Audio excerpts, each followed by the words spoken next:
Farage, the idea that you should be debanked because of legal political opinions is outrageous.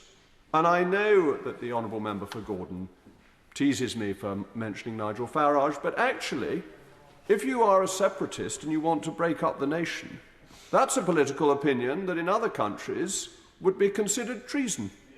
And if you were in China and you say free Tibet and have an independent Tibet, you don't get a lot of quarter from them. So once you start saying that you can be debanked for holding Nigel Farage's views, what about being in favour of Scottish independence? Would that be a view that one bank might not like and would say that members of the SNP, a perfectly legal party, should not be banking with them? It affects every political opinion, and your political opinion may of today be fashionable, but tomorrow it may not be.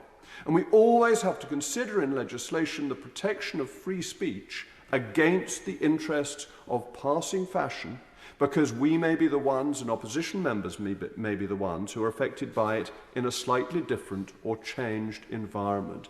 That's why we need... Of course I'll give way to the Honourable Gentleman.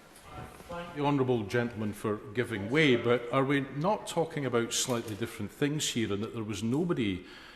Certainly there's a highly contested narrative around the circumstances the Right Honourable Gentleman describes, but my understanding is that the gentleman in question was not so much debanked as offered a lesser account and has subsequently found somewhere where he can bank satisfactorily.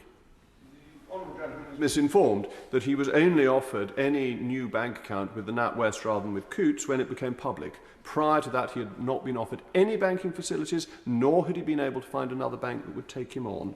So the facts of the matter are that Coutts, NatWest, debanked him because of this extraordinary internal set of communications which have become public and led to the resignation, effectively the firing of the chief executive of the NatWest, partly for gossiping about his banking circumstances, but also for the behaviour that had led to his banking facilities being taken away for his political opinions. And that's quite clear from the information that has emerged. Of course, I'll give way to my honourable friend.